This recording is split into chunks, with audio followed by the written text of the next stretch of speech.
Hi super fans, I am Swapnil और इस video में मैं करूंगा हॉकाई सीरीज के first episode never meet your heroes का ब्रेकडाउन और एज यूजुअल बताने की कोशिश करूंगा सभी हिडन डिटेल्स और ईस्टर एग्स भी। ऑलमोस्ट 6 हफ्ते के गैप के बाद डिज्नी प्लस के शो के रूप में हमें देखने मिल रहा है क्लिंट बार्टन फिर से हॉकाई के रूप में। हॉकाई सीरीज सेट है अवेंजर्स एंड गेम से 1 साल बाद की टाइमलाइन में, यानी कि वांडा विजन और falcon and the winter soldier की इवेंट इस सीरीज से पहले हो चुकी है। मार्वल कॉमिक्स के क्लिंट बार्टन की रिप्लेसमेंट केट बिशप इस सीरीज में हमें देखने मिल रही है, वही करते हुए जो कॉमिक्स में हुआ था। मैं पिछले कई वीडियोस में इस बारे में डिस्कस भी कर चुका हूँ, लेकिन हॉकाई सीरीज से हमें ना ही सिर्फ केट बिशप न्यू हॉकाई के रूप में मिल रही है, बल्कि कई न्यू कैरेक्टर्स भी मिलने वाले हैं जो कि फ्यूचर एमसीयू प्रोजेक्ट्स के लिए बहुत इंपॉर्टेंट होंगे। तो स्पॉइलर वार्निंग के साथ शुरू करते हैं एपिसोड 1 का ब्रेकडाउन। एपिसोड 1 शुरू होता है 2012 के न्यूयॉर्क से, यानी कि फर्स्ट एवेंजर्स बैटल, जहां पर लोकी की वजह से चितौरी आर्मी और लेविएथन्स अर्थ पे अटैक के लिए आए थे। यहीं हमें दिखती है एक छोटी केट बिशप जो कि अपने घर पे फैमिली के साथ होती है। इसी अटैक में उसका घर भी डिस्ट्रॉय हो जाता है और उस टूटे हुए मलबे के बीच से हमें दिखता है स्टार्क टावर। और फिर एक चितौरी अटैक से केट को बचाता है हॉकाई का एरो, और वही सेम सीन जो कि अवेंजर्स मूवी में दिखा था हॉकाई का बिल्डिंग से जंप करते हुए, वही हमें दिखाया जाता है केट के पॉइंट ऑफ व्यू से। यही रीजन भी बनता है केट का हॉकाई को अपना रोल मॉडल मानने का। इसी एक्सीडेंट में केट का फादर मारा जाता है। कॉमिक्स में एक टीनेजर केट अपने ऊपर हुए अटैक के बाद मार्शल आर्ट्स और फाइटिंग स्किल्स सीखती है, बट शो में अपने फादर को खोने के बाद वो रियलाइज करती है कि उसकी फैमिली को बचाने के लिए उसे खुद को स्ट्रॉन्ग और स्किल्ड बनाना होगा, जिसके लिए वो अपनी माँ इलेनोर बिशप से बो और एरो मांगती है। कॉमिक्स में इलेनोर बिशप केट की माँ एक वेम्पायर थी जो कि काम करती थी मैडम मास्क के लिए, जिसका लिंक था हाइड्रा के साथ, बट यहाँ फिलहाल ऐसा कुछ हिंट नहीं दिया गया है, बट ये पॉइंट्स आने वाले एपिसोड्स में इंपॉर्टेंट हो सकते हैं। यहीं से केट की मार्शल आर्ट्स और वेपन सीखने की प्रैक्टिस शुरू होती है, जो कि ओपनिंग क्रेडिट्स के साथ दिखाया गया है। यहाँ ओपनिंग क्रेडिट्स के ग्राफिक्स सिमिलर दिखते हैं 2012 की रिलीज हुई हॉकाई सीरीज की कॉमिक्स के ग्राफिक्स से। एपिसोड आगे बढ़ता है प्रेजेंट डे में, जहाँ एक यंग केट स्टेन टावर में घुसते दिखती है अपनी फ्रेंड्स के साथ एक शर्त जीतने के लिए, जिसमें उसे अपने एरो से उस टावर की बेल को रिंग करके दिखाने का चैलेंज मिला होता है। स्टेन टावर शायद रेफरेंस हो सकता है ओबेडाया स्टेन का, जिसे हमने आयरन मैन के फर्स्ट विलन के रूप में देखा था। साथ ही केट जिस फ्रेंड से फोन पे बात करती दिखती है उसका नाम है Greer grant Nelson. Marvel comics में एज अ कैरेक्टर टाइग्रा दिखी थी, जो कि वेस्ट कोस्ट अवेंजर्स का इंपॉर्टेंट पार्ट भी बनी। यहाँ शायद सिर्फ एक रेफरेंस दिखाया गया हो सकता है।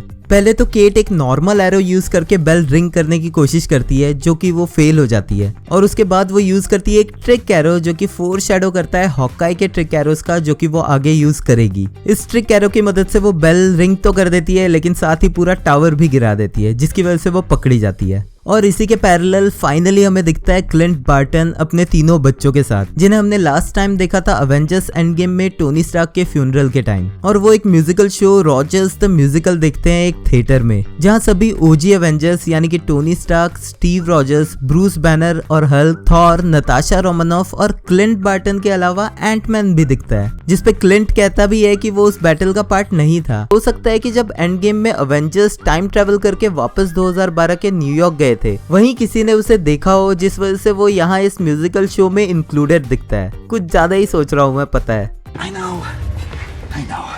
इस पूरे म्यूजिकल सीन में अवेंजर्स की स्टोरी बताई गई है, और इसी में से एक लाइन स्टीव रॉजर्स का famous dialogue I can do this all day और अवेंजर्स मूवी के एंड में शवारमा खाने वाला सीन भी इंक्लूडेड है। क्लिंट ये शो देख के बोर होता दिखता है, जिस वजह से वो अपना हेयरिंग एड का वॉल्यूम लो करके बैठा होता है। फाइनली हमें कॉमिक्स एक्यूरेट हॉकाई दिखाया गया है, जहां कॉमिक्स में एक सोनिक एरो की वजह से हॉकाई परमानेंटली डेफ हो गया था। वहीं यहाँ आगे चल के हमें केट के पूछने पे पता भी चलेगा कि हॉकाई की हेयरिंग एबिलिटी क्यों कम हो रही है। इसी थिएटर में एक छोटी बच्ची क्लिंट को वेव करती है, जिसका हेयर स्टाइल बिल्कुल अवेंजर्स एंड गेम वाली ब्लैक विडो के हेयर स्टाइल से मैच करता है। क्लिंट नताशा की याद में दुखी होकर थिएटर से बाहर जाता है बाथरूम में, जहां सिंक पे लिखा दिखता है थैनोस वाज राइट। यानी कि रियल वर्ल्ड की तरह एमसीयू में भी बहुत सारे ऐसे कैरेक्टर्स हैं जो कि थैनोस के स्नैप वाले डिसीजन को सपोर्ट करते दिखते हैं, जो कि हमने falcon and the winter soldier में भी देखा था। इसी थिएटर के बाहर हमें बहुत सारे पोस्टर्स दिखते हैं इसी शो रॉजर्स द म्यूजिकल के, जिन्हें हमने ट्रेलर्स में भी देखा हुआ है। यहाँ केट अपनी माँ से मिलने जाती है उसके घर, जहाँ वो जैक यानी कि जैक्विस ड्यूक्सन को देखती है।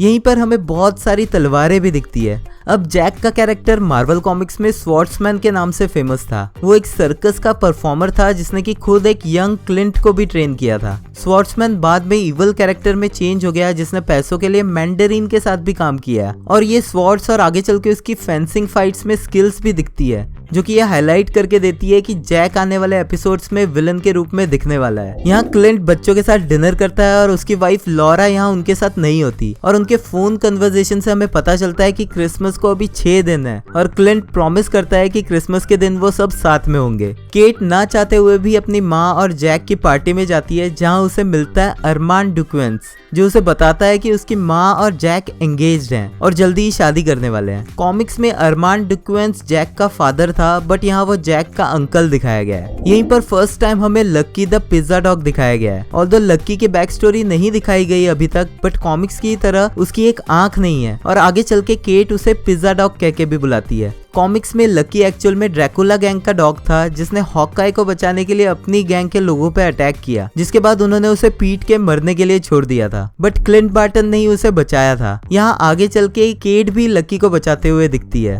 केट यहीं पर अरमांड और उसकी माँ के बीच बहस होते देखने के बाद अरमांड का पीछा करती है उसी बिल्डिंग के बेसमेंट में जहाँ एक सीक्रेट ऑक्शन होता दिखता है। यहाँ जैक भी आता है और अरमांड को एलेनोर से दूर रहने की वार्निंग देता है। अब यही ऑक्शन में हमें दिखती है रॉनिन की ब्लेड, जिसे हमने देखा था अवेंजर्स एंड गेम में जापान में गैंग्स का खात्मा करते हुए। ये ब्लेड $4,75,000 में जैक का अंकल खरीद लेता है। इसके बाद जैसे ही सेकंड आइटम के रूप में रॉनिन का सूट दिखता है जिसपे गोली लगने से पहले ही एक ब्लास्ट होता है और वहां पहुंचता है ट्रैक सूट माफिया एक और आइटम एक वॉच को ढूंढने के लिए। अब यहाँ पर ट्रैक सूट माफिया या फिर कह सकते हैं कॉमिक्स के ट्रैक सूट ड्रैकुला गैंग को दिखाया गया है। कॉमिक्स में हॉकाई की एक प्रॉपर सीरीज में ये गैंग बहुत बड़े रोल में दिखी थी, जिसके मेंबर्स एक दूसरे को ब्रो ब्रो कह के बुलाते हैं, जो कि सीरीज में भी सिमिलरली दिखाया जा रहा है। यहाँ मौका देख के जैक रॉनिन की तलवार ले जाता है और वहीं केट बाकी लोगों को बचाने के लिए और खुद की आइडेंटिटी को छुपाने के लिए रॉनिन का सूट पहन लेती है और ट्रैक सूट माफिया से फाइट करती है। बट फिर भी वो लोग उस सीक्रेट वॉच जिसपे कि नंबर 268 अवेंजर्स कंपाउंड वॉच लिखा है लेके निकल जाते हैं। यहीं से बाहर निकलते टाइम केट को लकी द पिज्जा डॉग फिर से दिखता है और उसको कार के नीचे आने से केट बचा लेती है।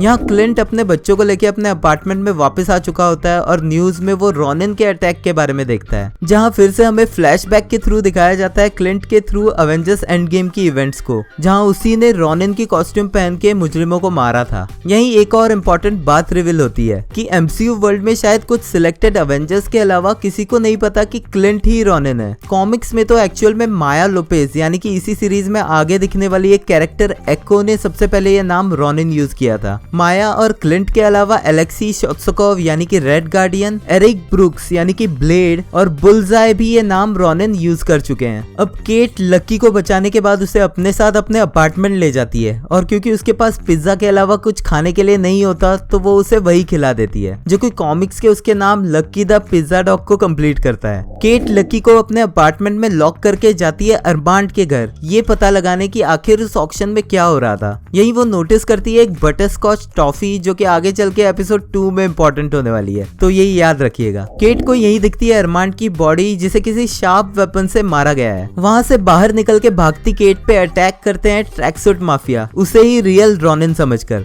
केट एक कार में घुसती है और बाहर कोई माफिया मेंबर्स को मारने लगता है और फाइनली फर्स्ट एनकाउंटर होता है केट और उसके role model super hero Hawkeye का, जहां वो उससे पूछता है कि वो कौन है। यही होता है एपिसोड 1 खत्म।